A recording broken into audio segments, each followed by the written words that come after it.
Hey, do you like Gundam? Do you like watching us watch Gundam? You can go ahead and get double episodes of Gundam over on the Patreon if we get up to 30 Patreons. Go ahead and join and do your part, and you'll go ahead and get double the Gundam. Hey everybody, welcome back to another Stone Face Reactions. I'm Griffin, that's Theta, and we're here watching some Gundam. It's been like, I want to say 1 week for the benefit of the bare naked ladies, but I feel like it's been 5 weeks, right? It has been a while since we've touched back on this, so we might be a little bit forgetful, I but don't, I that's what recaps think, are for. well, I think it's been, it was the week before you got sick. We didn't record it because we were trying to do a weird thing where we kept all the other shows up to date for the expected Right. downtime, and then you had to go on that trip. And then we had to cover all the other shows that went out of date. So this is the first time we've touched back on Universal Century. And I guess I want to say we've done 3 weeks of recording since you got back, right? Yeah, we've done a couple of weeks since then. So about 5 weeks. 5 weeks since the last time we've had any contact with the good old Universal Century. Which I guess is going to be really funny when we have to start answering questions or going back through your thoughts and figuring out what you were thinking over a month ago. So I think let's go ahead and go into comments and see what we got here today. We got a comment here from Kassler from the episode Winds of War saying, I watched the first part of the movie compilation just the other day, and the fact that this scene wasn't included in that convinces me that it's better to just watch the whole thing. I love how this episode shows that there are good people on the other side, and also that the protagonist can be deceptive too, asking for a ceasefire and then using that for a sneak attack. I'm pretty sure that's a war crime too, isn't it? You'd be surprised how many things are war crimes. A lot of things are, but I'm reasonably confident I remember that attempting to do a ceasefire or like some sort of white flag talked with other people and then betraying that trust is also a war crime. Did you know that recruiting children under the age of 16 is also a war crime? Oh yeah, I mean that seems like a pretty obvious one, right? Oh, we have a lot of those here, don't we? What Gundam has now become the war crime show in all instances of it for us, but we're having fun with that. But yeah, no, I do like how the OG Mobile Suit Gundam here is going through the steps to show that not everyone is terrible, not everyone is completely ideologically based. A lot of people have a good reason to fight each other, and there's a perpetual cycle of violence that is hard to stop otherwise because of people in higher positions of power. It's fun, it's political, it's good, I like it. But Griff, Amuro has no enemies. Wrong show. Oh, you're saying that the philosophy of one show does not automatically apply to all other shows, or say real life for that matter? I'm trying to think. I think there was one of the Gundams that literally was just a I'm going to go ahead and just peace out. You know what? I think that's actually Gundam Wing Endless Waltz. I think that one is actually more aligned with Vinland Saga. My point is just that That's a take just for because sure. you like the main character doesn't mean that everything he says is true or right or Of course. applies. Of course, of course. I guess though the fun thing is we have a lot of unreliable characters in Gundam and it's fun to see them do things. So, uh, Theta, it has been a while. I believe we're going to check the board first, right? Might as well, right? I don't remember if I left us off on anything. So that's why it's a good reason to check. Right. It has definitely been a minute since we've been here. I think at a quick glance, I recognize most of the bridge crew that hasn't really changed over here. We have some of the higher echelons. I guess one of the bigger things that has like formed recently is like the hierarchy here of the Federation, right? We have more people who are like below the top level than we did before. Matilda included. She got added a little bit ago. Let's see. Most of these people are from the backstory, so I don't think they've really changed there. Scientists are still dead. And of course, Xeon people keep appearing and dropping like flies. So, wait, hold up. The magician? What is he doing here? What about him? You got a problem He with the appears magician? more than once in the show. He's an important character. I gotta know now. You got a problem with the magician? Is that No, something you no. bring up? Oh gosh. And I guess I noticed that there's a couple of pictures over here that are gone, but do not have a frame. I'm guessing they didn't get shown, but they were told about, right? Yeah. Yeah. So they went ahead, talked to everyone, and We they never are saw Camille, but Camille's mother talked about them, and then they were friends with Amuro, so seemed right. worthwhile. Let's see. And I And guess of as course, always, Umar Fang, our bomb specialist, mhm. who didn't do anything with the bombs. Oh gosh, yeah. They just left it all up to Amuro. Let's see. I think the only other thing on my mind is that we have Kamira Ray up here now, Amuro's mother, and his father is still technically missing in action. Still waiting on him to just pop out of the woodwork suddenly, honestly. Well, I mean, it's because, oh shit, where the hell is he?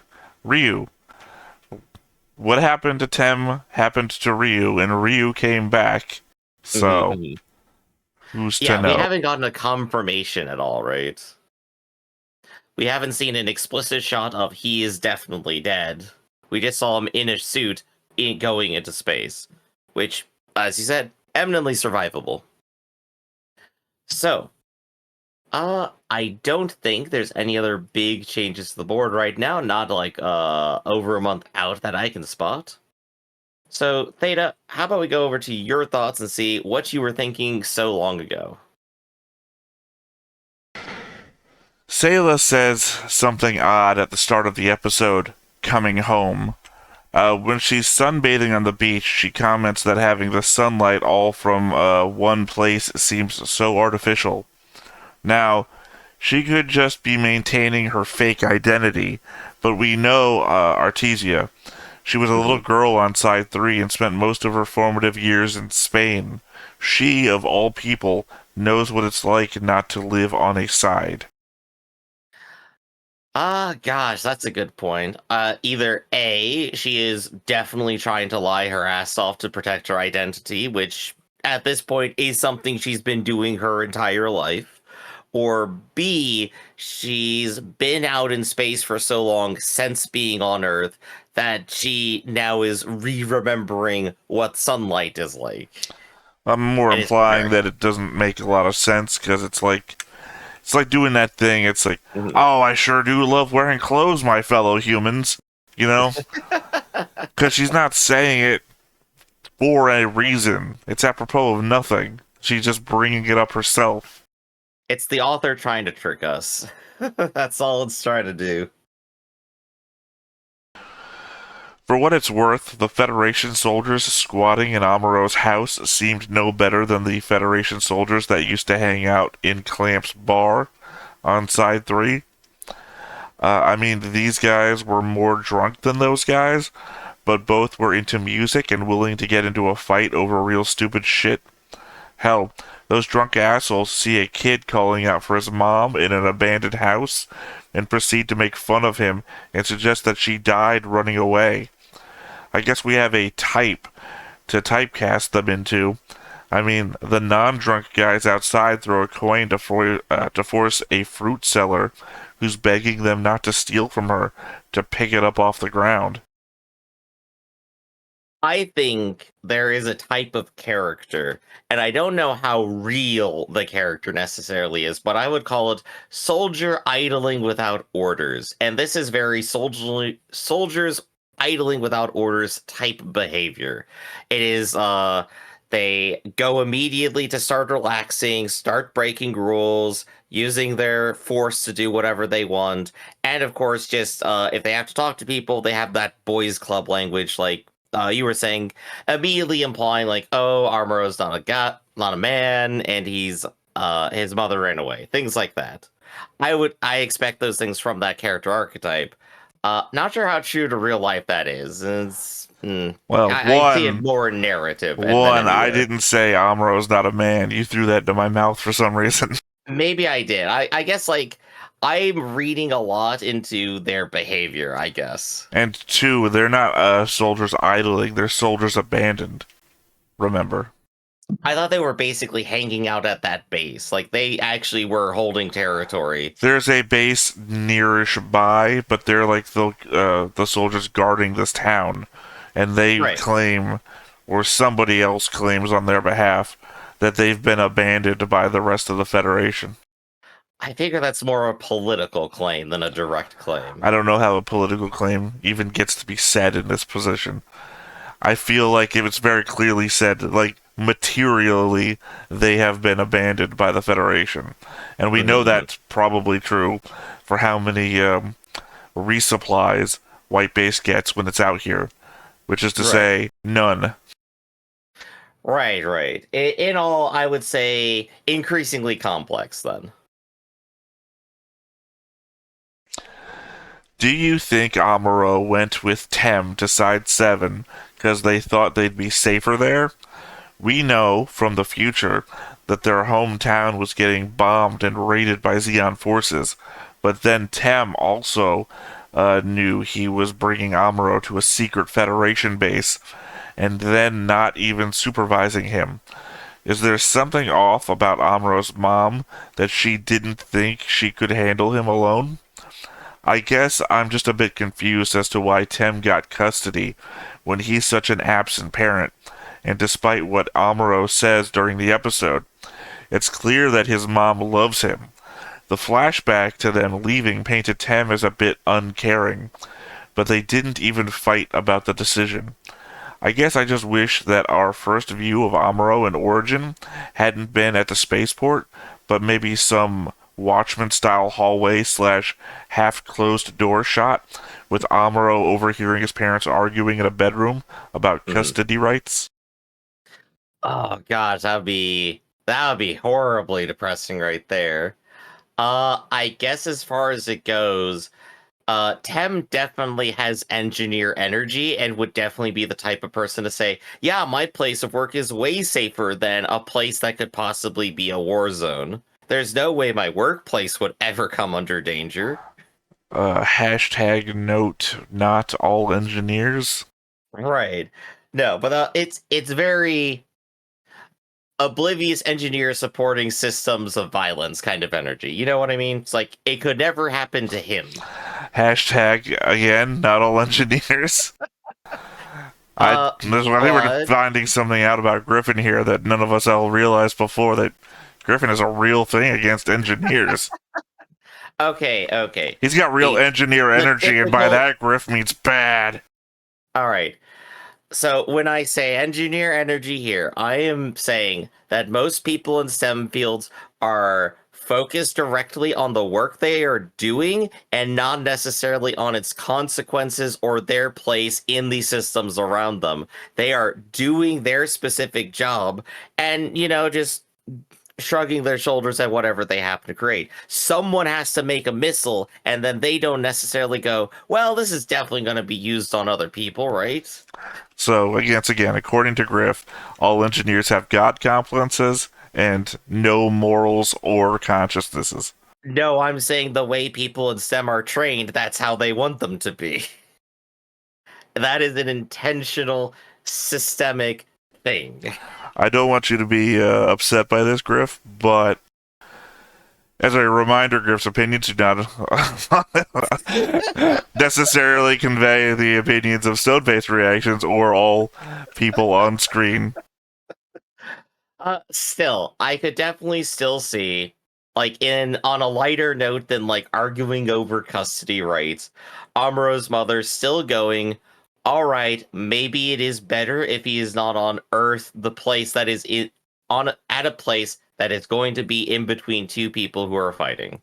Again, my comment also included the fact that arguably Tem knew that he was bringing Amuro to a place which could be a target. Right, which is, again, why I brought up engineer energy. I'm not involved in the fighting. I'm just making a weapon of war. For somebody who is so socially conscious, Griff, I'm surprised how quickly you're putting this one type of person into a box. Well, that has no wiggle room, by the way. This box that you're putting him in is just... You have a real thing against engineers. I know people who are engineers. Yeah. I am one. That works. I am the one who engineers. Isn't that usually how the racist argument goes? I have black friends.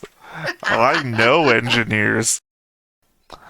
This is just a surprise. I just didn't know you had this side of you about such a weird thing. It's not like a specific... I believe you're just taking this the wrong direction, Theta. You just really are. You're saying that.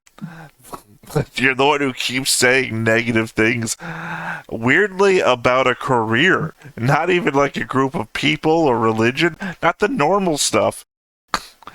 Not that that's good either. Just weird. What else you got, Theta? It's like finding out you have a thing against the second to last toe on people's foot. It's like, so weirdly thing they hate. I should also clarify that when I'm reading these, I haven't pre-read them since 5 weeks ago, so I'm discovering what I thought as I read them. This is why I'm not reading them super quickly or with any confidence. I know I keep going on about Amuro's shot, but come on, under covers, with his mother on top of him for nearly the entire conversation, facing away with his head buried in a pillow, and firing backwards, and he still manages to shoot the guy in the gut. I have to ask if this is his new type showing. I mean, it has all the skill of Char fighting Agha, just without the Flash telling us it was happening. Right, yeah, this is like some sort of supernatural instinct for that not to have gone poorly. Coincidence is always a part of storytelling. You can't tell a story without coincidences happening and things just going perfectly, because otherwise it wouldn't be a story. But this is definitely stretching it. He definitely has that dude type instinct involved here. I don't have another explanation for it. Amuro's relation with his mother is a tough hurdle. We know all the mental stress and PTSD that he's gone through just trying to survive and protect everyone. Clearly, he was exactly the way she raised him to be. Now that he's basically a Federation soldier, she's ashamed of him, and she cruelly yells at him as he runs away from the medical camp. At the same time, she asks him what kind of mother wouldn't love her son. Obviously, she can be ashamed of what Amuro is doing and still love him at the same time. From Amuro's side, he's just hearing what Fra and Bright emotionally and physically beat out of him, just after he felt like he could have died from the one person he thought would be on his side no matter what. It was a crazy leap in logic for him to think she didn't love him and would rather he died than killed someone. But at least the groundwork is there for us to understand, with all the traumas he's gone through, why he would think that. Yeah, Amuro is still a kid looking for support, and of course, our parent here is definitely having a lot of conflicting feelings, but like you said, at the end of the day, a lot of parents are probably still going to love their children, no matter what they do. I critiqued Bright's take on Amuro's assault on the Ford Xi'an base during the episode, but in hindsight, I get what he was saying. They just got resupplied for the first time since leaving Side 7, after having been on the verge of running out of ammunition. If they just start attacking places with little to no value to their journey or survival, they are just risking any future situation where they might desperately need those supplies, which is why Bright was saying that it's as good as slitting their own throats. Yeah, I think it's just sealing the desperate situation they have for sure. I'm gonna bet like in the next couple episodes we definitely get another. Oh, we've run out of ammo. We are in that desperate situation. Amuro, how you helped those people, and now we're doomed. I don't think it's going to happen in a couple episodes, because we just got reloaded.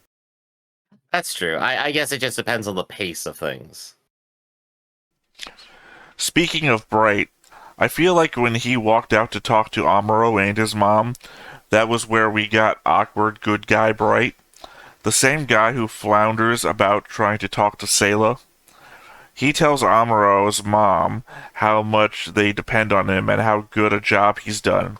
Because, of course, that is what a parent would want to hear, right? Mm-hmm. All the while not aware that this woman was cursing the fact that Amuro had been raised by men, and that's what must have caused this. As they fly off, of course she's crying as Bright just reinforced all of her fears. Mm-hmm. She's caring for people in a town where everyone above the age of a child and below a grandparent is either dead or a good-for-nothing, and she laments that's the fate of her son. Yeah, just nice and tragic. I get thrown when you don't have more comments. Sorry, I don't have more comments. I mean, that just perfectly illustrated like a good point and observation. There's Yeah, nothing no. to add for it. It was perfect, right? Your retort or response part is like, okay, it's swallowing my neck, get my neck fixed up again. You're like, yeah, that's good. I'm in the middle of... Anyway. This is why I frame things as a question if I want to get you talking for a while. Side note, we know Amuro has a thing for the older ladies, such as his repeated infatuations with Lieutenant Matilda. The fact we all know that one meme of Char shouting for Amuro to hook up with Sayla now makes me think he has some Freudian mother issues going on as well. If he winds up having a thing for Sayla, then it can't just be coincidence that his mother was spending her time as a volunteer at a medical camp, when we know Sayla used to do the same when she was younger as well, before growing up to be a doctor or a nurse on Loom. All that much worse for Fra, considering she's been like Amuro's actual mom all this time. There's some complexities I don't think I want to get too far into. I think just the similarity between Sayla and Amuro's mother is probably as tangible as it gets here. I think that's the best example we could just leave off on. As I said before, Garma's squad had a Guile in it. Then last episode we came across a Guile again. Came across Guile again. The person Guile, not like some thing called Guile. Of course, and the magician. Is it possible there are two people named Guile? Who knows?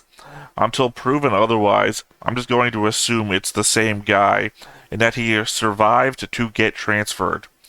Interesting, though, that the unit he's with in now only has a single Zaku, and that their commander is willing to let them do whatever they want, so long as it doesn't risk that Zaku. Goes to show, I think, the value of a single mobile suit. Given how poorly the area around them seems to be doing, I wouldn't be surprised to find out that this one Zaku has the whole region on lockdown.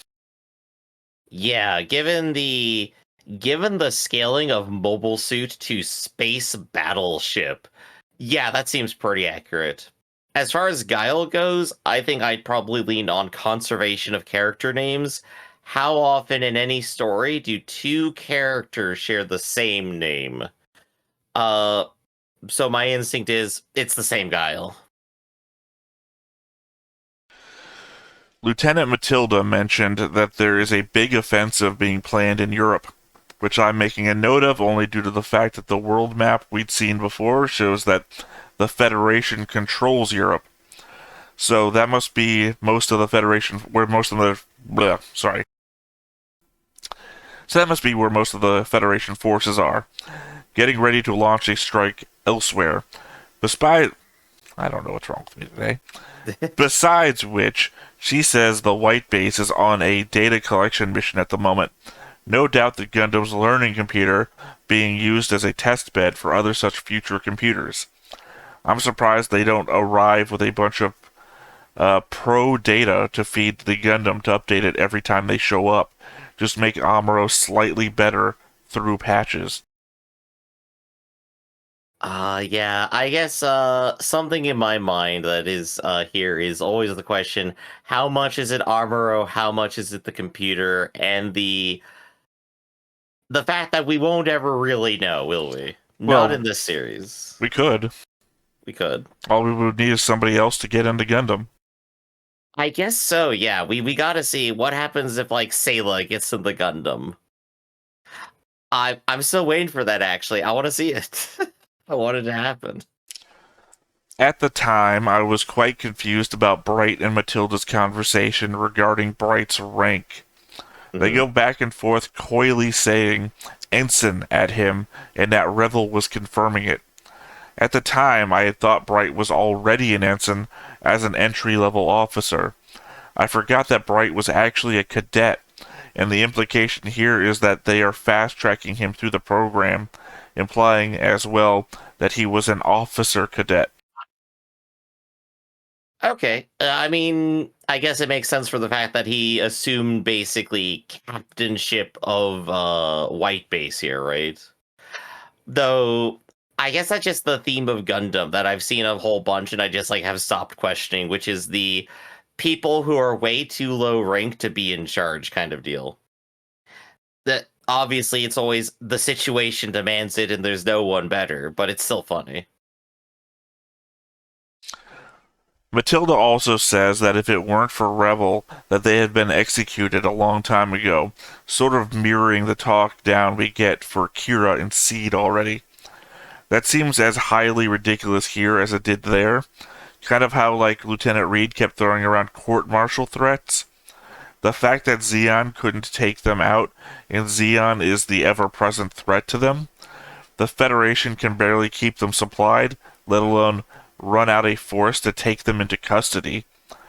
If that idiot Revel, and yes, he's still an idiot since he got released from imprisonment in Origin, tried to have the people of Whitebase killed, I feel like we'd be watching Gundam's version of Captain Harlock. Space pirates with the best ship and weapons in all of known space. Yeah, I feel je- I think I agree on that point. In terms of just realistic survival, everyone on that ship is literally just there because they wanted to live. And if another threat came at them saying that we are now going to imprison you just like the people you've been fighting this whole time, they're just going to become pirates. They're just going to third faction it. You're not going to win if you make that move. When Amuro gets back from creepily watching Matilda and Bright talking, Fra is waiting for him just outside his room wrapped up in an officer's coat. No one else is acting like it's cold, and she's obviously giving him a where have you been treatment. I have to think that's how, I have to think that she's seen how he's looking at Matilda and decided to put on a uniform like hers to try and get Amuro to look at her the same way. Yeah, I think maybe there's a slightly different angle too of just like attempting to elicit a protective emotional response from Amuro, like seeing her cold and trying to do something to solve the problem. Both might be true. None of them could be true in a sort of teenagery, I'm just doing a thing and hope it works kind of way. Ultimately, yeah, no, it's all still to draw attention to Amuro, no matter what the reason is. Or from Amuro, I mean. I don't know, it kind of reminds me of an old comedian's joke. Not even an old joke, I don't know why I said that like 10 years ago. I think I heard it about going on a date with his girlfriend and they're like in, I don't know, Nevada or something or California. Uh, And it's like 105 degrees out. And uh, she asks him, should I wear a coat when we go out tonight? And he's like, he launches into this whole shtick about it would be the end of the world if the temperature were to suddenly drop by 50 degrees in an hour. That the nukes are going off. We're canceling the date, and we need to find the nearest bunker because if the temperature changes that badly, we're going to need a coat. Things are different now. Meanwhile, I'm just like, a code in 50-degree weather? Or 55? Oh gosh, no, that's good though. That's good. That What else was you that got? was it. That's the last one. All right then. So let's go ahead and go to the recap and see what we remember. Last episode was Time Be Still, where time runs out for Amuro when a small squadron of Xeon soldiers on hovering bikes plant time bombs all over the Gundam's frame. Oh yeah, that's all coming back to me now. That was a fun, tense episode of just watching Amuro doing bomb defusal for like 15 minutes. That's why I said Omar Fang is the bomb expert on the ship who doesn't do bomb defusals. Mm-hmm. He's good at setting them, not defusing them, I guess. But I They think it was, literally tell him it's his job. yeah. But I think it's fun because at the very end, everyone kind of gets together to try to get the bombs out of there in time, which is like a funny little scene. And then everyone who planted the bombs drives by and is just like, "Hey, yeah, you know, you must be a really great soldier." Then just give them their congratulations and drive off into the distance. It's amusing in that they are sort of half gloating and also half just kind of being good sports. Well, they took off their military uniforms and pretended to be one of the local people who lived Yeah. around here. And they Mhm. specifically asked, hey, who's the pilot? Yeah, yeah. Because they wanted to see who had done all of this. Uh, did Xeon already have information that Armorer Ray is the pilot? No. Did we ever actually get confirmation of that at any Well, I point? mean, it's been 5 weeks, Griff. It's been more than 5 weeks for that info. Well, no, I'm just trying to think now. Has anybody on the other side ever seen who's in the Gundam? I don't think that Amuro's gotten out of the Gundam within view of anybody. Yeah, I think that information has not been known until this very moment. So that's gonna be funny if that just ends up kind of spiraling for Amuro and like comes back to bite him in some way. Probably not though. I'm not sure the story's gonna go there. Others Gundam stories make it a big deal. When the pilot is revealed and the enemy force figures out who they are, suddenly it recontextualizes everything.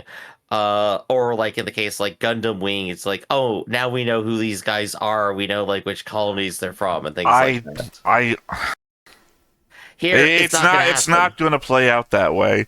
It's Yeah. going to play out like IBO. Hmm. This is a Crank Mikazuki Crank. Yeah, it was Crank. This is Yeah. a Lieutenant Crank Mikazuki thing of I've been fighting a kid this whole time because Yeah. if Char doesn't know that Amuro is in there, I mean they're not that widely separated. I think they're what 6, 7 years apart age-wise. Yeah. Char is more young adult. Amuro is still like top teenager, I guess. Well, isn't young adult like late teens? I think that extends until like 25-ish or Well, then they're both young adult by your definition. I'm saying I don't know. Char This is isn't Char is in his like early to mid 20s, and Amuro is yeah. 16. Right. We They're still broke in down different before brackets, but they're pretty close. we broke down before the age difference between them, and now I can't remember because this was like a rolling boulder. The moment that we took a break, that boulder stopped moving, and I don't have the recollection I do anymore, and I need to get back into it. This Yeah. is the point at which we start doing these weekly again, so hopefully so. Right. So yeah, it's gonna be egg on face for Char at the most, and well, we'll have to see from there. Right now, I don't know where our heroes are going at all, or what they implied that they were doing this next time. How do you not know where they're going? Okay, We I map mean, quested this I shit. don't know what this episode is going to be about. If there was a next time from last time, then I don't know what this time. They're heading to Jakarta, right? Okay. Do you think they're getting there this episode? Who the hell knows? I don't know. I everything except for like one scene that I know about Gundam has already happened. That's like And I that told you before. I've seen Char meet Amuro with oh god, what is her name? Layla. Yeah. I don't even know why I saw that, but I saw that once. So I know that's to happen to come, but otherwise I don't know if they go back into space, if they reach Jakarta. What? I don't know, Griff. Then let's go ahead and find out. So, before we get watching, be sure to hit that like button, hit that subscribe button, and comment down below to feed that algorithm. On top of all that, if you watch more shows like this, unfiltered, uncensored, and uncut, as well as some early access stuff, you can go ahead and follow us over on the Patreon. It's just $5 a month, but no pressure. It's all to support the channel, just a little bit extra. Click the link down below, join the Discord. Argue about which Gundam is the better Gundam. Jabro, by the way. Jabro is the place we're going, not Jakarta. Yeah, you got me with that one, because I know we've been to Jakarta. Have we? Well, we did, like, in Origins, right? No, we were in Spain. No? I don't think we were anywhere directly in Spain, though, like no named place. Okay. And we've never... My problem is that I'm listening to different songs of different eras. I don't know if I talked to you about this. I talked to somebody about this. And this is what, 79? Yeah. So I've got Astro Boy 1963 to compare it against, and then Macross 1984 to compare it against, like in the middle. Well, we're starting to approach an entire decade, century of anime at some point, and it's just going to be a question of all the musical genres that we've gone through in that time for these intros. Well, this definitely sounds closer to Astro Boy, I would say, than it does Macross. Yeah. Macross sounded more serious. But then again, yeah, it's the difference of genres and feel of show than it does, like, I wouldn't compare this to, say, like, Magic Knight Ray Earth, which has, like, guitar riffs in the middle of it. Yeah, that is very much a complete change of pace there. Hey, it's a map. Oh, handy. I think maybe the second official one we've seen in the show.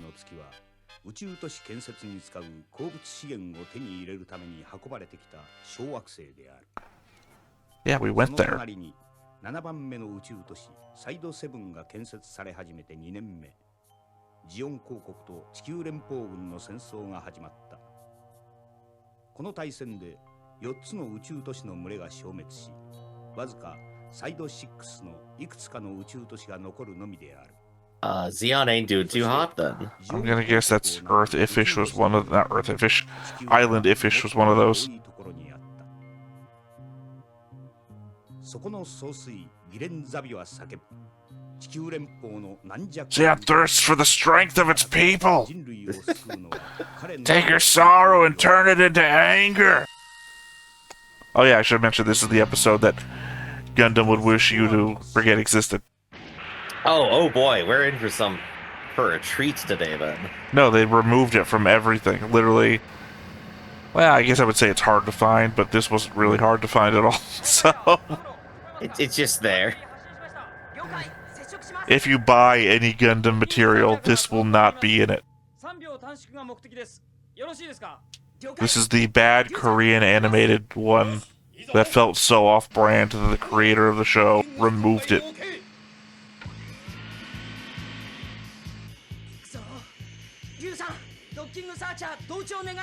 This is just like a whole practice maneuver, I guess? No, they did this before, remember? Right, but why are they doing it now? We haven't gotten the context yet. Because they fucked up last time? You don't remember Kai launched it at him and then... Right, then like, this would be a practice run. The legs hit the ground without the top.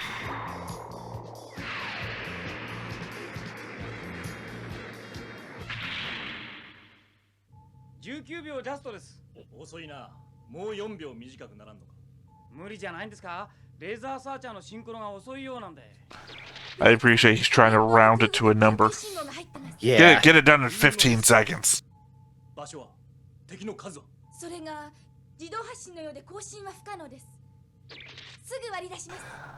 Appreciate the long distance shot of her talking. She had fish lips.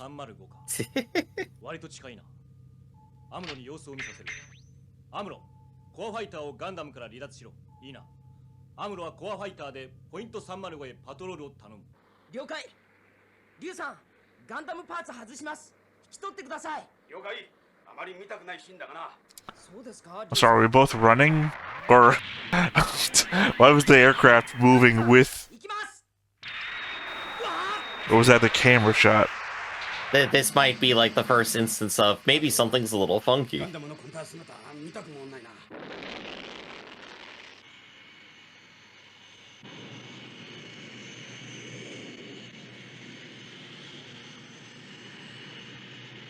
So far as pacing goes, this is kind of a slow episode so far.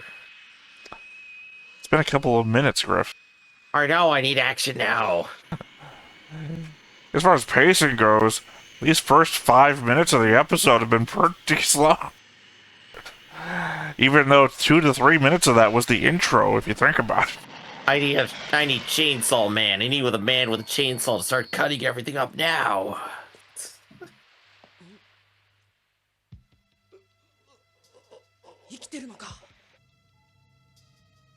Dude, it's a trap. Wholly unconcerned by the fact they're tied up and would have been unable to have piloted themselves into that position because their hands can't move to the controls. まだ近くに敵がいるかもしれん。第二戦闘配置の指令を出しておこう。はい。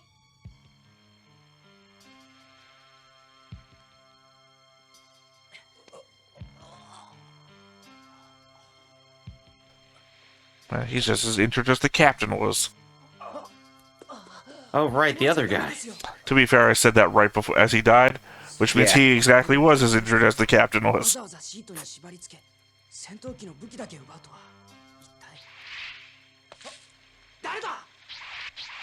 Why are they throwing rocks, actually? I don't know, maybe they're monkeys. Brand new Xeon attack. Attack rock. Oh, he's dying too.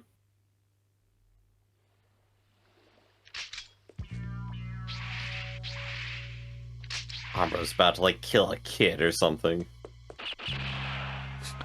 You brought a rock to a gunfight.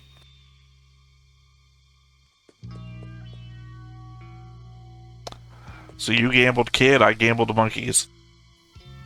Wow. Tool Maybe using monkeys, then. Could be. With super speed. This is sci-fi. The monkeys learned about fire. Alright. Kids are like monkeys. He was so close to just shooting a kid.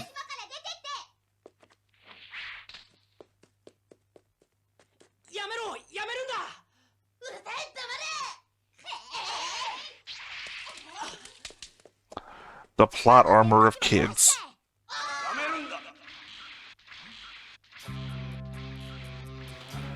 See, that's one of the mistakes right there, I recognize. That Zaku is too super skinny. It's skinny Zaku. ここはジオンが完全に制圧してるところじゃないはずだけど、どういうことだ？ドアン、また兵隊が来たんだ。僕たちにピストル向けるんだ。Alright, now you messed up, Amuro.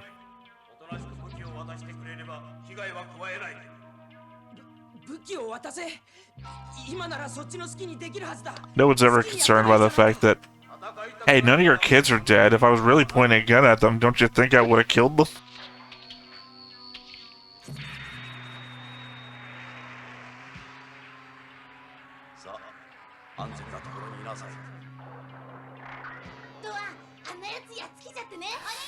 On this cliff edge that I have no idea you can get down from. Yeah. I'm more surprised how gentle all the mobile suits can be, like, when carrying humans.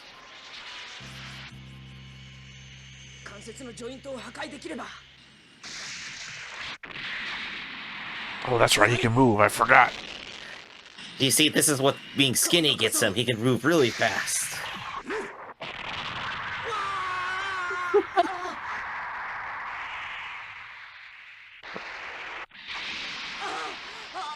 Defeated by a rock again.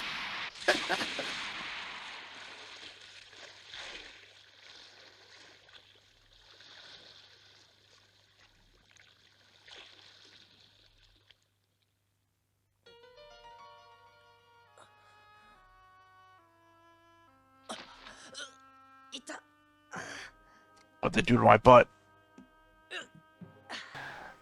They messed with my butt while I was asleep.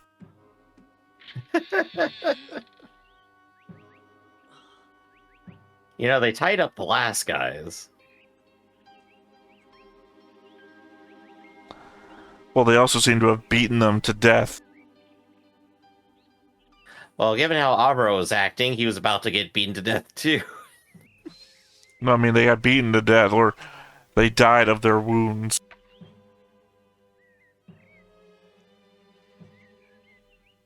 Maybe if she was 20 years older. Yeah. And a doctor. どこです？ドアンと子供たちの家よ。ドアン？ククルス・ドアン。あなたを助けた人だけど。なんだって？ドアンはあなたを返すつもりです。痛みが治 I mean, if we're gonna be fair, 寝てらっしゃい。冗談を he 言う did な。 beat それ me より、僕 and then saved ど me. こにあるんだ？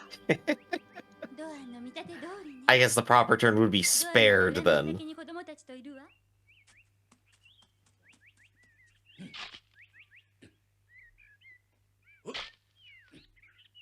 い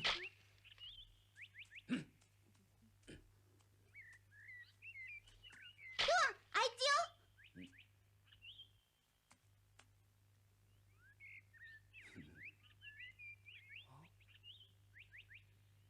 少年、もう歩いても大丈夫なのかな？どこにあるんですか？君の戦闘機か。He really has like the biggest he's just a dude energy I've ever seen. いずれジオンの連中がここを見つけ、私 I mean, he's just Rujard from Tensei. 身を守るため Yeah, の武器が yeah, ない he です。 sure is. コアファイターを返してください。返したら、君だって私を倒しに来るんじゃないのか？あなたみたいに子供を騙して手先に使うのとは違います。僕はジオンの侵略者と戦ってるんです。ドアンの悪口を言うな。私たち騙されてなんかいないわよ。 Of course, someone being deceived would say that. 守って何が悪い？ドアンの悪口を言うなら帰れ。そうよ、とっとと出てって。よくも味方につけたものですね。なんだと？お前。やめろ。無駄な争いを。 Look, I don't know how many kids it would take me, but I'm pretty sure it ain't コアファ 3. イターは探し出しますから。 No, they could go for like an arm each, and then the last one just like hits you. I don't know if you've ever been in one of those fights, Griff, but I have. I don't think I've ever fought children to the death. I'm surprised you have. Well, not to the death, but I've fought a number of children before. Theta, the man who actually brings the hypothetical to life. How many children could you take in a fight? Well, I mean, I was like, I don't know, 14, 15 at the time. Right, But right. when a whole family of kids attacks you, you don't have much choice. I just remember I had one kid on one arm, one kid on the other arm, one kid on one leg, one kid on my back choking me. It really bringing the hypothetical to life. I don't even remember why they were attacking me. 絶対わかりっこないわよね。 The answer could generally be kids are assholes. No, because we were like, I was friends with them all, so I don't even don't remember why. I think something happened or something, but I don't remember fighting back. I just remember trying to get away. Like, I got home with a bloody nose, and that was about it.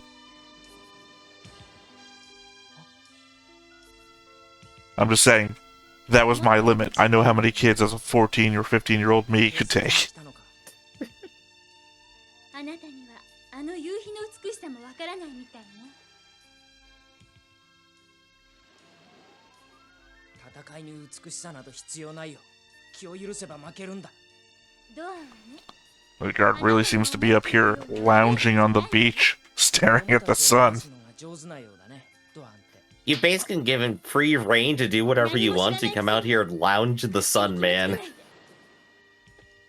そんな立派な男がなぜコアファイターを隠すんだ？あなたにはあの子供たちの気持ちがわからないの？いくら子供だからってそんなに簡単に騙されてこの島までついてくると思うの？ Well, yes, it's literally what I've been saying this whole time. 知りたければ I think he's indoctrinated the children, and they're following around like a cult leader. I've been fairly clear.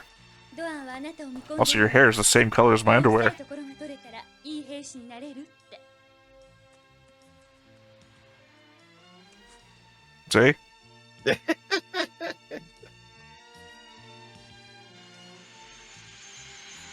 You're flying sideways, Amuro. I don't know. Ryu. 捜索は明日まで打ち切りだ。一旦引き上げろ。しかしもう少し。 Really surprised they don't just have more tracking data. 連絡ぐらいすべきよね。 Honestly, there's only one place they should be checking.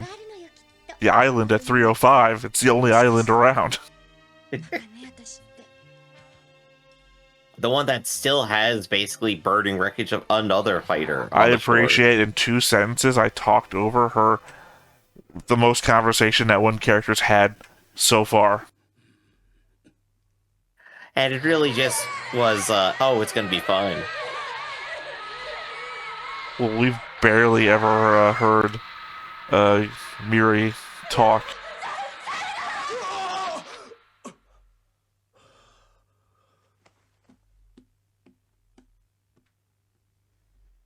Were you sleeping on top of that kid? まだ起きていたのか。 どうするの？ I understand Doan here is our counter to every bad wartime scene where it's one kid holding like a stuffed animal crying with burning wreckage all around him. He's the answer to that. He's the guy who made it happen. No, I said he's the answer to that. Do you not know what answer means? 平気よ。 The war is what made it happen. He's the guy standing up to give those kids something, you know, so they're not standing in the middle of wreckage. Mm-hmm. That's you in the morning, Griff. That's what you Yeah, look like. no, that's me constantly, all day tired. The kids are still trying to kill him. よく眠れなかったようだな。捜索に出ます。 You know, I don't appreciate that, Ryu. 1, you have a bed. 2, you dedicated yourself to not sleeping on duty. To sleeping on duty. I forgot the meaning of words just like you have. ホワイトベースも発進だ。はい。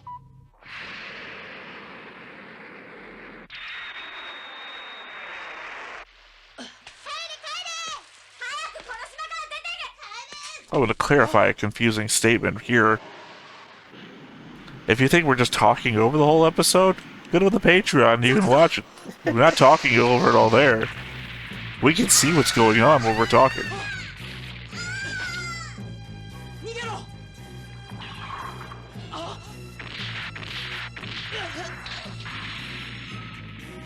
Who is this guy that appears out of nowhere and shoots the dude on the beach without pants? Just a Xeon guy. ドアン、コアファイターを返してくれ。危ない。 I think that's the normal Zaku model.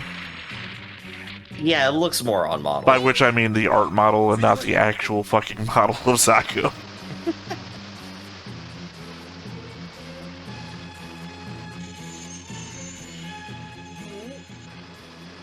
Don't worry, it's just the 80s. Nobody's decided that we always check behind waterfalls yet. Right, it'll be a few decades before people learn that secret.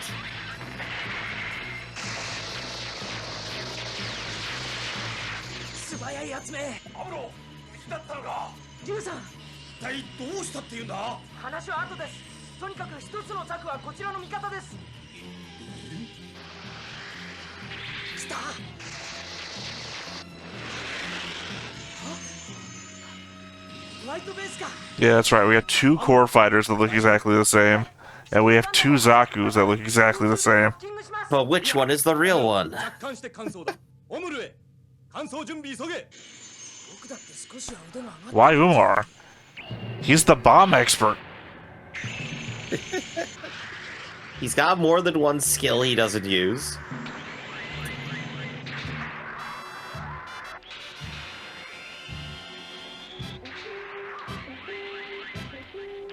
Why didn't you just drop that out of the ship? We already know you've been practicing the beginning of the episode for it. Yeah, he practiced at the beginning. He just says, like, I think I got the skill to do it midair, and then he goes into the ship to do it.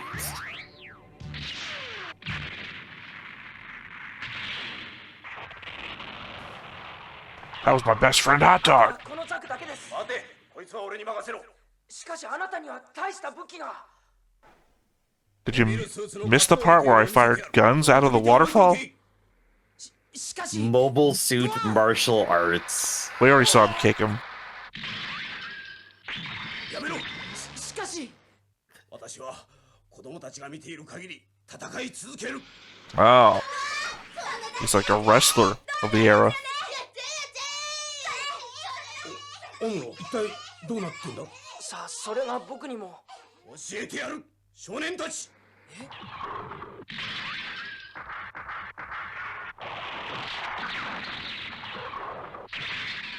子供たちの親を殺 That したのは part gets destroyed so often I don't even know it does anything. Yeah, what does it actually go to? It's like connected to the head, but the head is just the camera. 子供たちまで殺すように命じた。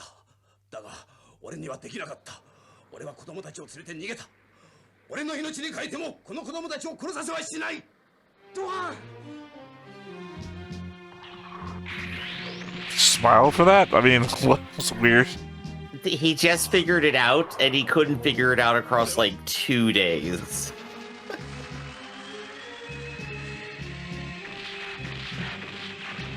俺は子供たちを殺させはしない。 You know what you're getting here, Riff? What? Is essentially what I'm getting from Pluto. Here, watch this one episode, and then we're gonna watch a movie after this is all over, and you're gonna like try to put this together with the movie, where I watch 2 episodes of Astro Boy 63, and then we're watching Pluto. 奴らは Yeah, it's like, here's the original, it's really short, it like the skips over everything, and then we're gonna see the big version. 危険がつきまとう。困ったものだ。違います。あなたがいるからじゃありません。あなたの体に染みついている戦いの匂いが追跡者を What the fuck 引きつ does けるんじゃ that ない mean? でしょうか。戦いの匂い。ええ、それを消させてください。ククルスドアン。 I'm sorry, did the writers take a break too? What the hell?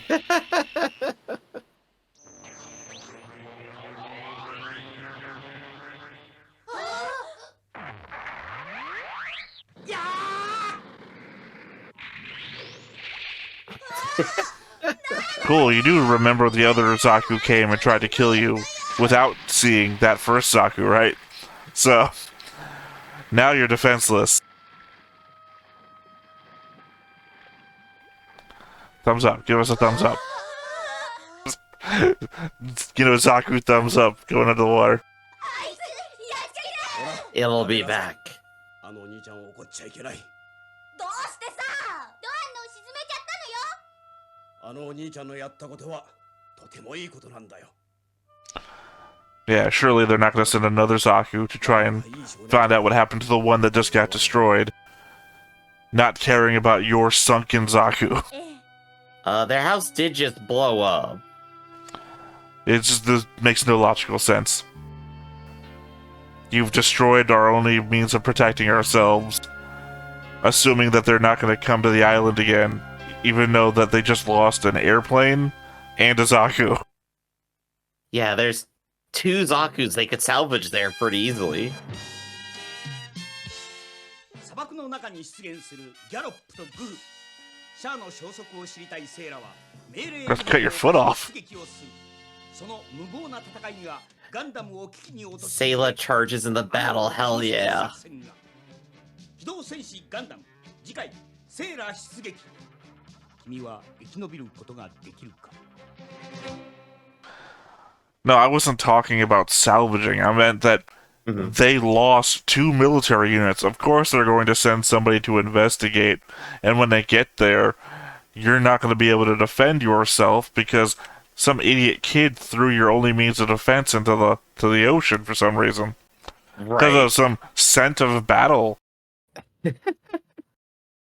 I guess if I'm gonna address the elephant in the room, like the quality of the episode, if I were to put like the regular episodes at like 6 or 7, I'd put this at like 4, high 3. Like, it wasn't that bad. This is still perfectly watchable. It's obviously like a low cheaper because there's a lot of still frames. Like, you could see like the cell of the female character, like staying stationary compared to the background and like the one shot where he's looking at the radio. But like other than that, it's like it's fine. It's exactly the same as the episode before it to me. Mm-hmm. So, not that big of a deal. I don't think it needs You to didn't give pick up on Star Wars Holiday Special out of existence. Yeah. So overall, it's still acceptable. If I'm just a kid watching this on TV, I'm not even gonna notice. I guess as far as the rest of the episode, I can see where you could take this plot and extend it out into something more, because I feel like they want to say something here and they don't say it very well. It's funny, because my thought was, this is a very short message. Like, they had... What's the idea? Okay, remember that one guy who wanted to protect that civilian lady in that Winds of War episode? Yeah, what if we gave him, like, an entire episode? Well, we can't bring the voice actor back, so we can't bring that character back. Well, make it another character then. But, Yeah. well, what if we did a whole episode around that? Oh, I mean, that sounds just like 5 minutes of content. So to me, it sounds like it's a very short thing, and then they couldn't do the short thing right. So they said, well, maybe we just need more time. And they made a movie. And it's like, It's the opposite of that idea where you tried to fit too much into one episode, or you had too little and you had to stretch out an episode. Well, we had too little here, and we really stretched the thing out. And now, the way to fix that is we took that too little and we stretched it out even longer, because everyone says the movie's good. So the fact the movie's good means stretching it out was the thing to do. We just didn't stretch hard enough. Yeah, if there's anything this episode needs, it is more context. It needs more description of like what's happening, what people feel, go on the emotions, talk about like a little philosophy of like, yeah, I'm fighting to continue to protect them. And Amuro ends with his final rebuttal there of like, no, just stop fighting, be at peace. Which I guess is where Gundam wants to go as a message in general. And you could reinforce that. You just gotta spend the time on it. I hope that the movie is 75% Doan. Like his whole backstory, that like half second of flashback that we got, I hope is 75% of the movie. And then right at the very end, Amuro comes, spends 2 days on an island, and then leaves, and that's it. It's done. End the movie. I think he's a cool character concept, and I think this is a good proof of concept for that character. But yeah, because we spend no time on him, we just see him like throw a couple of rocks and he's done. His final charge has all the necessary components to be cool, but it lacked all the buildup because, again, we didn't spend all the time on it. I guess my thing is that we already got that character. That's Big John from Winds of War. We already got him. Now we have Doan for an aside, I guess. Hey, remember Big John? Well, here's not Big John. Here's Farming Big John. Even though, ironically, Big John is a name brand of tractor, you know? No, I'm thinking of John Deere. Never mind. Right. But I think at this point, though, the only mystery I have is why did the Xeon pilot just immediately lay out to the dude lounging on the beach playing with kids?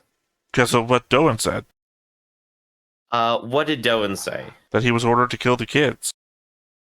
So they remembered an order to kill a bunch of kids, and that has gone up the chain, and they want to continue to fulfill that order, and they are out here on this island sending millions of dollars of equipment, multiple planes, and a mobile suit to kill a bunch of kids because it's an order. I think you need to forget the economics of it, and it's more logistical than it is economics, because no one seems to fucking care about the cost of things when they're deploying them. It's all about how many do we have versus how many do they have.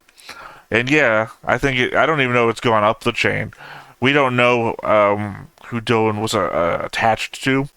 It could be the rest of his complement just trying to finish the order that they were given. I guess the temporalness of it like very much matters. He's got a house. He hasn't. He's obviously has a farm. Wait. He hasn't finished the house. If you want to go, if you brought up the temporalness, that log cabin was like 2/3 done. Half of the roof isn't done yet. If you're going to associate how long it takes him to make that, then it might not be as distantly removed from him disobeying orders as you might think. I think maybe the maximum time might be like a month. Like, I'm just gonna ballpark that. Does that sound right for log cabin? I don't know. All my knowledge comes from tabletop RPGs, so yeah, that or maybe let me look up the tabletop RPG log cabin building. That rules. may be the novel Far Side of the Mountain, where the kid has to live off the far side of the mountain by himself, and and learns to appreciate the Indian population that lives there. That also might be it might also be a punishment issue. Mm-hmm. That one, we have to kill the kids because that's a standing order, but two, Doan is a deserter, so we are handling our own military policing issue at the same time. In which case, the quote scent of war line could be more actually literal of, dude, they have a tracking beacon on your thing. They're going to keep going as long as the mobile suit is still there. Well, which would make sense if they explained that and that was true. We covered an entire thing in the Theta's Thoughts section about how one Zaku can lock down an entire region. Mm-hmm. So he's got a Zaku. It's not that, why we keep attacking this one dude in the middle of nowhere. This one dude has a major it's like, man, why do we keep sending the police to that guy in the middle of that field? It's like, because he has a fucking tank, man. Every time somebody comes around, he shoots them with the tank. I guess, here's my thought. That's how you get a Waco, Texas incident. Well, no, that was a whole that was the FBI, man. That's not the same. This is how you get that Los Angeles situation where the guy steals the tank and runs it down the highway. Mm-hmm. This is more like that than it is Waco. Waco is just government, man. I don't know how to go about this without just sounding like the guy's just living peacefully there. You could just let him go and just say it's not our problem. Was he though? But I mean, that guy was an issue too. But the thing is, because a state is a monopoly on violent force, you can't allow that person to be there.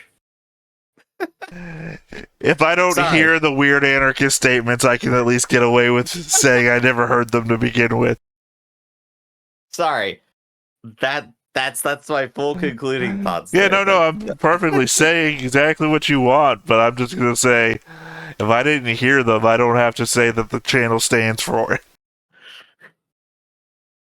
So I guess remember that, FBI officer, when you come for me, but I think Theta. Well, look, how long has it been since the last time a person defended Waco? Gosh. All right, so Theta, you got anything else you want to add to all of that? I mean, I guess it's also the extreme other side, right? The Zeon said, because Doan's argument is Zeon ordered me to kill the kids. It's like, why?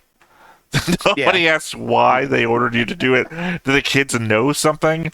Are they like the kids of like prominent Federation officials that don't know that their kids have gone missing? Why did the Zeon military order you to kill a bunch of kids? Because at my point, of that matter more. At my point, I would be like, you're lying? Because even as evil as they've been, they haven't been like explicitly, words come down from the top, murder the kids. Like no one's. That's one step away from. They said to fire up the gas chambers.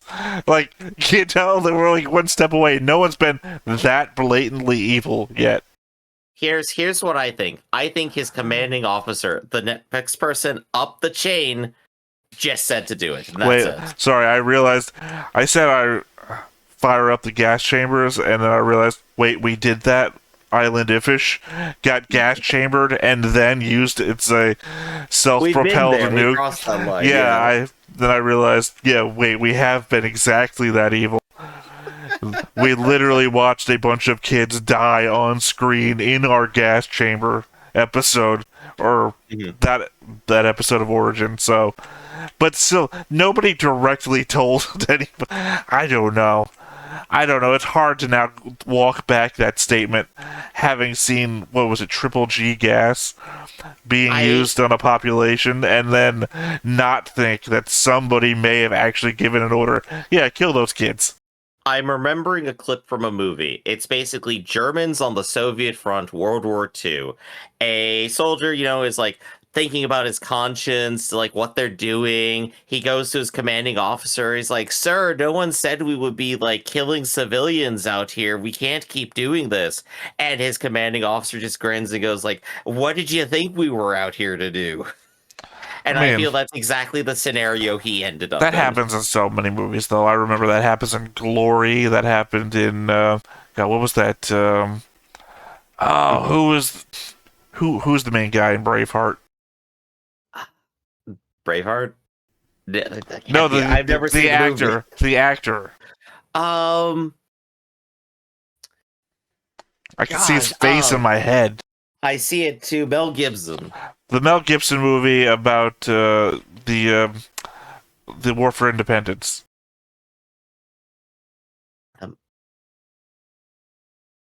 I remember that. Because that's the one where they like gather all the people up in the church, and then they lock the church up, and there's like set fire to the church. Gosh, it happens in every fucking movie like that. I'm just remembering a lot of movies of the era, though. Yeah, I guess that's just kind of like an of its time kind of presentation / trope. It's hard to rationalize the faction that has Big John, who goes out of his way to protect the civilians, is also the faction that we already saw in Origin gassing an entire population. So gassing an entire population so that they can kill half of all humanity. Well, I believe the implication is that, well, I don't know. Sorry, there have been a number of comments that state that the Federation and Zeon are using nukes and biological weapons and everything during that time. But the only thing we have seen so far is Zeon do it. So yeah, we need the Federation to do something really horrible on screen. I don't think that's going to happen because we've gotten the treaty that says that they're not going to do it in Origin. Well, treaties are meant to be broken. I'm saying that we've already gotten the treaty that says they're not going to do that anymore in Origin, which means that we are already past the date, which means that anything else has to be like manga or light novel or something like that, which means we're apparently never going to see the Federation do it unless it is that fucking idiot Rebel who because he took such a turn. He was like the elderly statesman, right? He was respectable, and then he fucking gets a head injury and breaks out of prison and grants on TV like horribly. It wouldn't be the first person with a head injury with a change of personality, but I'm not sure that's what they're going for. But if so, that'd be absolutely horrible. It's just like Deku, not Deku, Daikun breaks him out of jail, or organizes his escape from jail to end the war because he wants peace. And this dude like gets back home and is like, "Those fucking Zeons, we've got to murder them from existence," and that's why the war keeps going. Rebel had the opportunity. You put into my head Deku from My Hero Academia, leader of Zeon. Why not? He's also wearing green, so. Well, Daikun doesn't wear green, so I don't know what you're talking about there. I don't know. It seems like the Zeon color. Same color as my underwear. Yeah. All right, and I guess on that note, let's go ahead and watch the next episode. The one that they actually intended us to watch.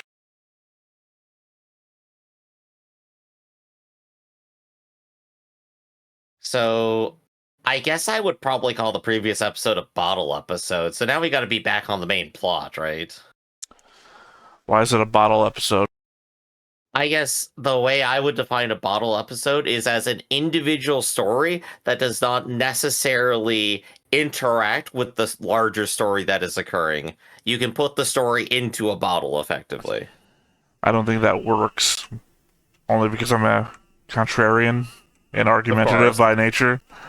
And I don't mean specifically I would just argue for no reason. I just mean I could always find a reason to say that it interacts with the rest of the story, given like the 10-minute conversation we had about why would they kill the kids. Yeah. Because it speaks to the larger war effort as a whole. Yeah, with any kind of like episodic content, arguably each episode should be pushing what the main themes are, and even in one-off episode should or is going to do that too in some degree. But here, like, we're in a serialized story. We're going from point A to point B as like kind of like a journey, I guess. Well, here also argument before the intro ends, they were over land before, and last episode they were over sea, so it denotes a portion of the overall journey, which makes it, reflective of this is just the intro now. Yeah, I guess no it's more the recap. It's how you want to edit it. Is this an important part of the journey that you want to show, or is it one you want to skip over? And I guess the original showing of it was, nah, we don't want to show it. That's an editorial choice. Also Zexion. Finally sneaking it back in there, are we? Well, I mean, I've got this pose thing going on.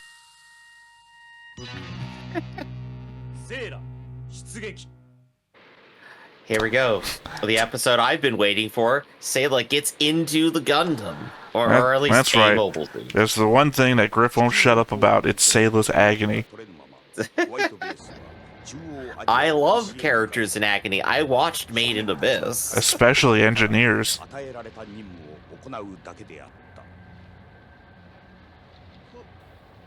Nothing I love better than a callback that makes you instantly lose your smile.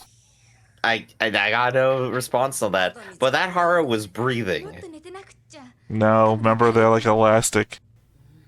That's how they jump upstairs. In previous. But why is it breathing as it sleeps? Programming? 受信回路は開きっぱなしだけど、無線はありえないでしょ。この辺りどちらかというとジオンの勢力圏内だし。じゃあ誰かさんが歩ってくるわけだ。Well, you're getting knocked off there. He's always got to be in a pose, alright? That's just his thing. You okay with that face there, Sai? ご苦労様。いえ、皆さんこそ朝食です。回ってやってください。目を離せないんで。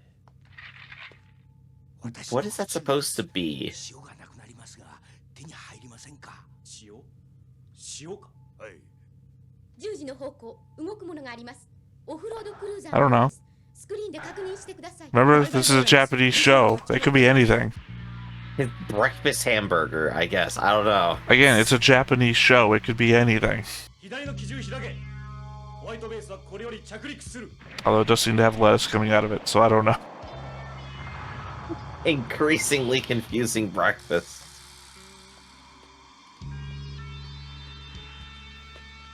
I mean, why do you think it's breakfast?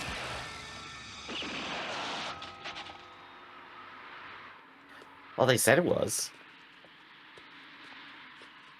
Well, that's not the Griffin I know, just believing everything you're told.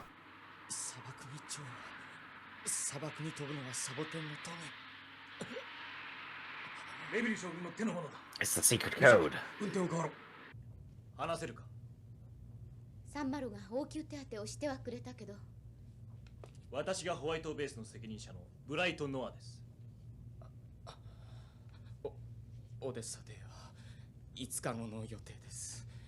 それまでにホワイトベースはカスピ海を終えるとの命令です。 So I wonder if that's the European thing that I was referencing before in my Theta's thoughts. Oh, I think so. Yeah. Because McQueeve was shown in Origin at the Brandenburg Gate, so he has to be the one in control of Europe.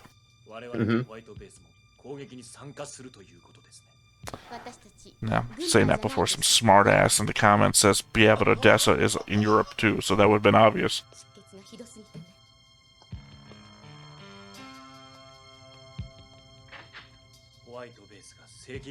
組み込まれるというわけか。 Sayla is just like the Lieutenant Tom Paris if this was Voyager. さっきの潮の件なんだが、どうして今まで気づかなかったんです？この間の戦いで倉庫に直撃を食らったろ。あの時潮がやられたんだ。この先はジオンの最強部隊があるらしいんです。とてもじゃないが手に入らないでしょ潮がないと戦力に影響するぞ。う。どうしましょう。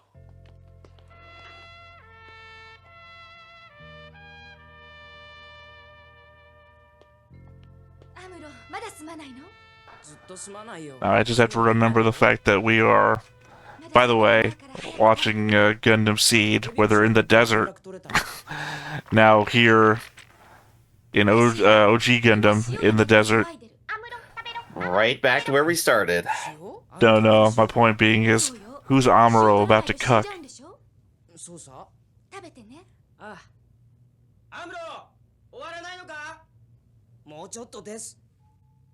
I kind of get what they're going for. It's like you need salt to live, you gotta get some. But like most things do have enough salt for you to live with. Everything's just gonna taste horrible until you get more. Maybe that's the crossover. In Gundam Seed in the desert, we get size tiers, which are salty. And here, we're dealing with a salt problem. At least we're not gonna have the same level of relationship drama. Yes, that's the joke I just made, Griff. About who's Amuro going to cuck. The answer today, himself. 情報通りだと、そろそろ木馬と接触できる頃だな。はい。それと、 He did put on a lot of weight, though. なんといってもここはキシリア様の。 He got old real fast. I mean, only real difference is, well, maybe. ただいまご不在であります。ご到着の折、必要な情報は私から届けようと、マクベ大佐から申し付かっております。私は浦賀に勝利であります。 Put him on the board. So, did you not notice there's a doctor we never met before that I have to put on the board? I don't know why you're mentioning this guy first off. He's there and he said a name. マクベ様は油断のならぬお方と聞いております。私はゲリラ屋だ。ガルマ様の仇を撃てばすぐに宇宙へ帰る。さて、この辺りで網を張るか。はい。いい音色だろ。はい、良いものなのでありますか。北総だな。なんだね。ランバラル隊員には仰せの通り伝えておきました。そうか。 Yeah, you remember. Wait, I'm sorry. Was that 01? I think so. I think Hero's here. Where did that come from? So McQueeve, what was so important you couldn't be disturbed? You were just admiring this. No, right? I was about to say McQueeve is our expert on human antiquities, or Earth antiquities, remember? He was the one telling the other guy all of his shit was fake before. Right. I'm sorry, I just got really thrown by 01 activating. I'm sorry, Wing 0.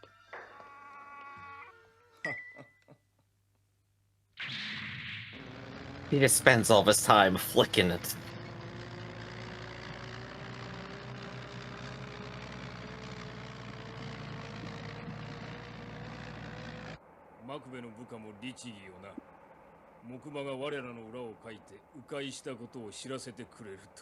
Sa, どうですか。マクベ様のお考えを。心配しすぎだよ、ハモン。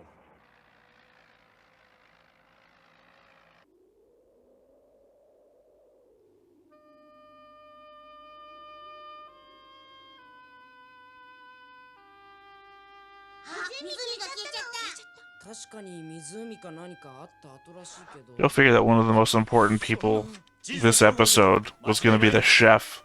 はい、間違いありません。しかし、おかしいじゃないか。 Everyone needs a focal point episode, right? It's an aquifer. Obviously, if you're detecting water, it's an aquifer. もうジオに見つかっちまってる。マーカこの湖のデータってないものかしら。探してみます。 Look, the salt is still gonna be there on the ground. 韓国500年ごとに西と東に振り子のように移動する。移動する？データの地図っていつの？戦前のでしょう。Yeah, it must be from 500 years ago, if you're saying it moves every 500 years. よし、移動だ。湖を追いかける。何か接近します。 It's kind of funny because one of my latest seed notes points out that the seed rebels are using a map from the 19th century. 速度とか高度とか質量から割り出せないのか。 Yeah, imagine today pulling on a map and it just says like, oh yeah, the Soviet Union's right over here. Well, that's why it's called the Ethiopian Ocean or something like that. Because it used to be on maps from the 19th century. Hey, there we go. 全員大戦闘配置。ガンダム、ガンキャノン、ガンタンクはスタンバっておけ。発進はもう少し様子を見てからだ。了解。さあみんな行こう。第一戦闘配備よ。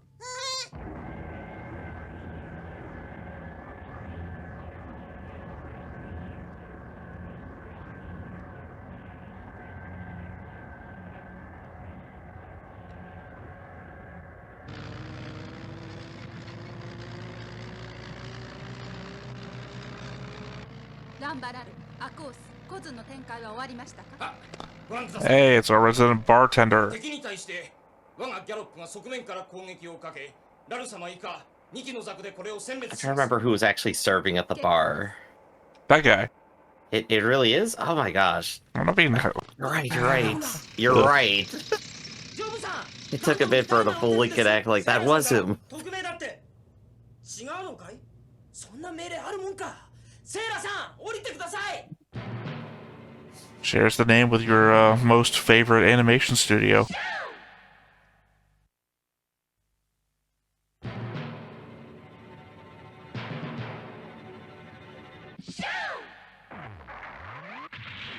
Now back from our commercial break.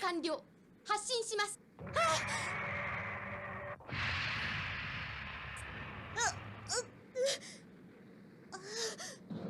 Come on, Sayla, you're in the Gundam. It's time to kill. You're a new type 2. Let's go. And she fails landing. 完全に覚えているつもりなのに、G がこんなにすごいなんて。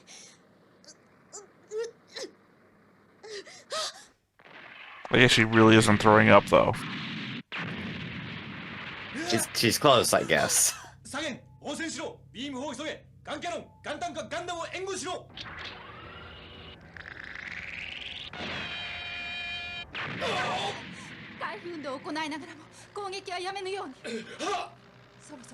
We also look really cool in these bug masks, don't we? We really need to protect our eyes from the dust inside the central interior cockpit. To be fair, dust can get in a lot of places. I remember it was one of my favorite parts, not my favorite parts, but a big part of the Mars trilogy. Somehow the dust gets through the air seals. Hmm.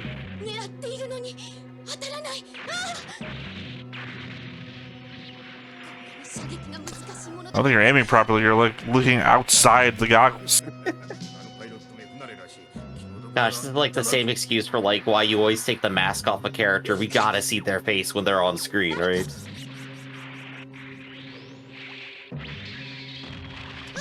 It's unhelpful that it's the least experienced Gundam pilot going up against the guy who beat the Gundam last time. The guy who has had the most experience, the longest experience, who was there when they were prototypes.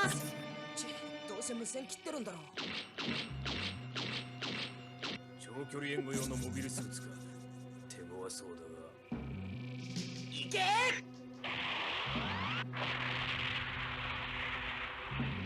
やったか。セイラさん。まだ敵を確認していないんだ。早く下がってください。 You literally just covered that she doesn't have a radio on. But if you yell louder, maybe she'll hear you finally. セイラさん、下がってください。 This is why we need hand signals for radio.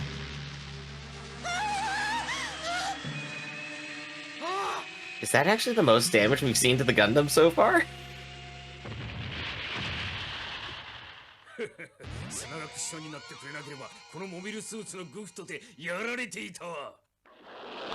Welcome to the Goof Troop.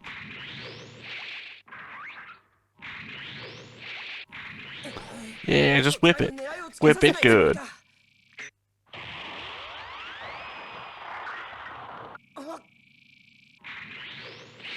Man, if only we had, like, dog Gundams or something. Yeah, that would make this so much easier.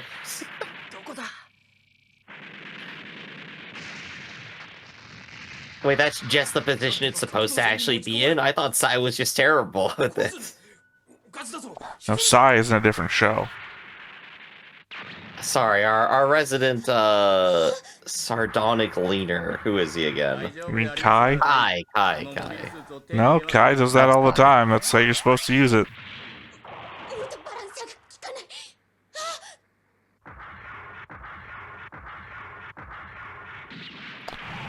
Man, if only we had kept that other that other Zaku we came across. We could use it for like infiltration missions or another attack craft. Oh, would have been good. Yeah, what a shame.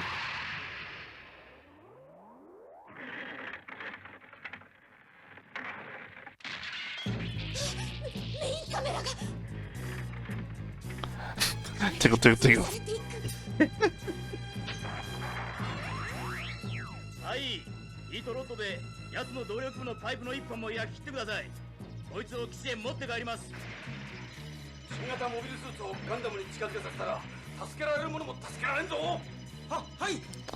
This little training mission of yours is costing a lot. She really got put into the deep end, the deepest end possible for this. To be fair, so is Amuro. Amuro at least like had a ramping up, right? He also read the manual.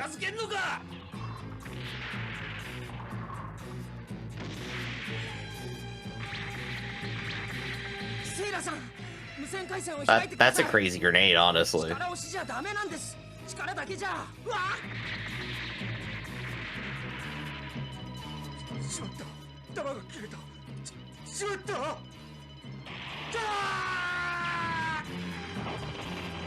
Sorry, just... Oh no, nuclear explosion! No, never mind, cockpit. I forgot.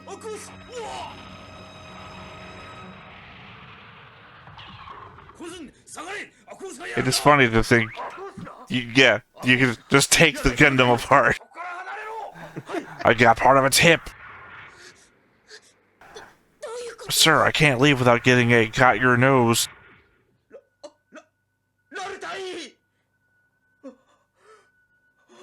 I can't believe you had the time to get that close.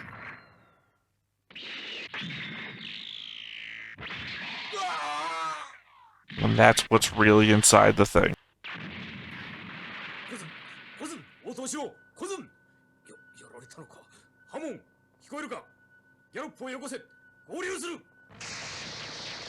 We're getting our asses kicked out here. This is not gone to plan. It was such a good plan too, honestly. Well, to be fair, they have kicked the Gundam's ass more than ever.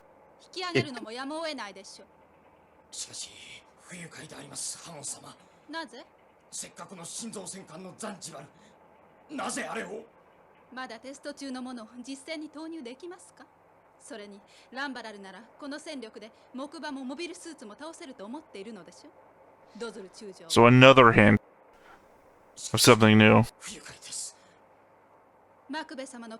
It just, they're keeping it close to their chest. Well, I mean, we have Operation... We have the European operation, and now we also have this new Xeon thing. I guess this is gonna be... Oh, that we have a hostage. Oh, yeah. I was about to mark him dead. Like I just did a Cuse. You were saying they could always use another Zaku.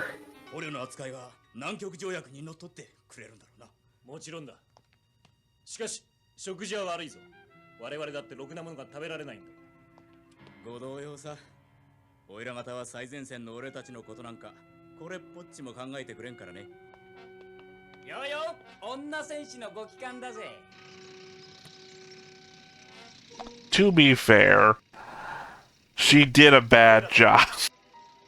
Still kicking her while she's down. It's just Kai being Kai. Oh, now the radio works. I'll expect you to be less flippant with me from now on. Oh, this is a bad line. それだけの理由 Oh gosh. Oh. セイラさんのような聡明な人がともかく他の人の示しもあります。3日間の独房入りいいわね。構いません。リュウ頼む。セイラさん、捕虜に食事か？はい。2人だけじゃダメだ。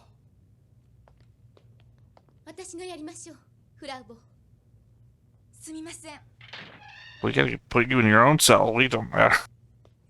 セイラさん、シャア、どうしたかご存知でしょうか。シャアって赤い彗星の I'm sure he can't hear me. He's just right there. シャア、アズナブルね。ガルマを守りきれなかったんで失脚したよ。故郷へ帰ったとか聞いたけどな。そう。 That could mean any number of places at this point, unfortunately. 何話した？いくらで私を買収できるかって。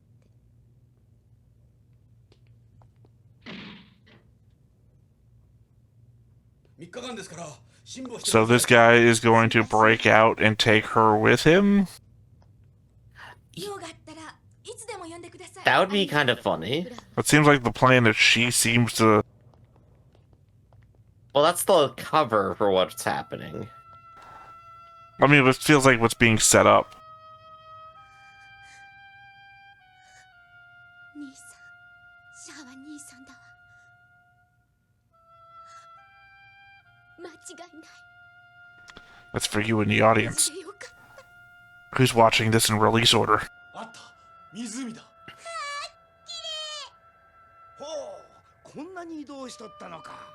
これで島 Well, が取れるぞ。 people who make maps, apparently.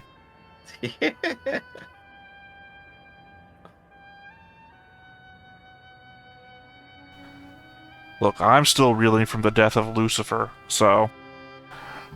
I don't know what to do about the rest of your family.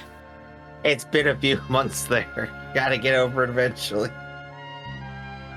Intrinsically, animals have a deeper connection than humans do. There we go, that's a take. I don't think it's even a hot take. Look at him, getting your escape. Hey, already escaping, yeah, you're right. 捕虜の子孫が秘密を盗んで脱走を企てる。時を同じく迫るグフのヒートロッドがギャンキャノンの腕を焼く。 Hot. 貝を救出できるのか、アムロ。 Everything's getting damaged, they're losing everybody. Last episode, Amuro had to rescue Sayla. 生き延びることができる。 Now he has to rescue Kai, and apparently he's not going to do a good job because the name of the episode is Amuro Desserts. However, maybe it's the fact that they just got salt and Amuro was serving dessert.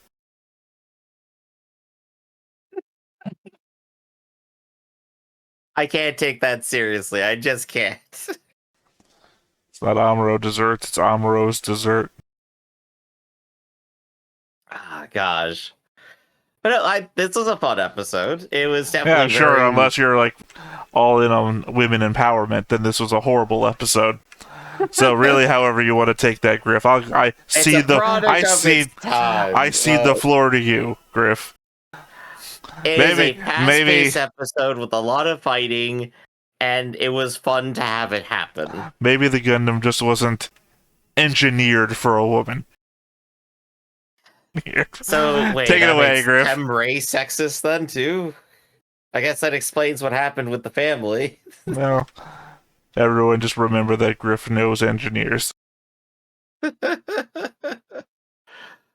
Alright.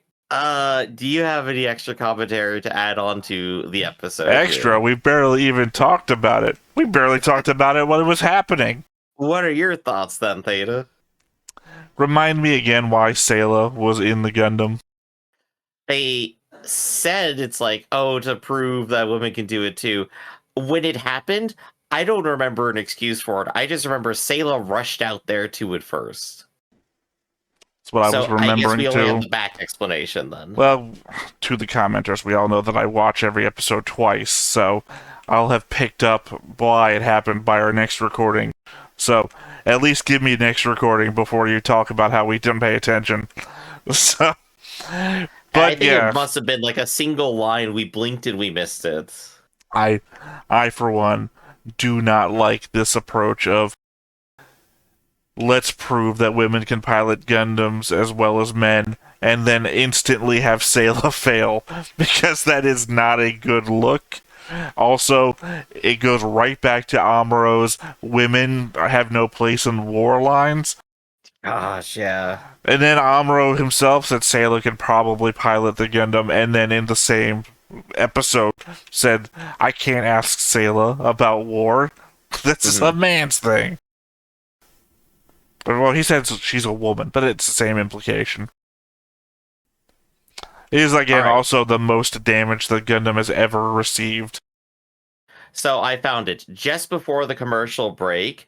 They are running up to the Gundam. It's like, who's in the Gundam? Oh, it's Sayla. Why is she in there? It's like, oh, she says she has special orders. Like, and then Amuro goes, of course she doesn't have special orders. And then we just cut right back to the commercial. I guess it does also show that she's not the Tom Paris of the show. Because Tom Paris, the rules for Tom Paris in Voyager is he's good at whatever he tries to do. So this is basically the same rules that Superman has for what powers does Superman have. Whatever he tries to do, he does. She is good at everything except this one thing. I guess what I would say here is that we've been assuming she's like a new type this whole time. I still believe it, but I guess it also shows even if you are, you can still be bad at something. You can still be inexperienced. I hope this lines up with Seed, that you can be a coordinator and a coordinator does not make you an automatic badass, so that Kira finally gets hit in the face. I think if we put Lacuse from Seed into a mobile suit, it wouldn't work out. We put Lacuse in a mobile suit before, twice. Well, okay, as the pilot, I mean, in the fight. Look, words have meaning, Griff. We put Lacuse into 2 mobile suits. 2 Gundams, in fact, if you want to believe.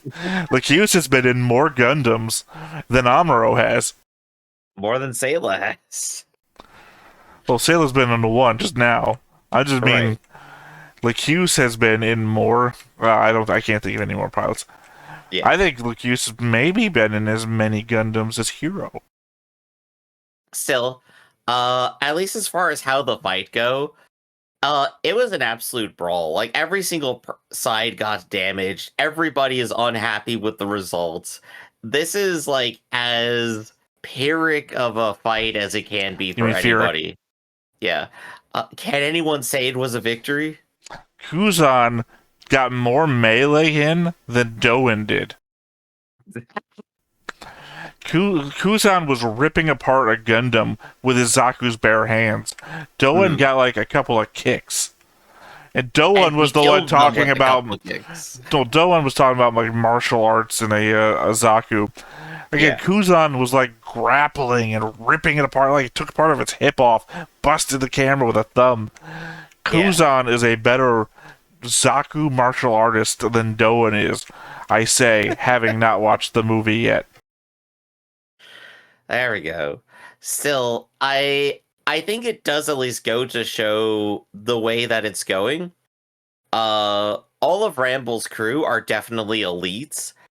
But even the elites have failed against the crew of White Base. I think we now can say anyone on the White Base is probably an elite fighter.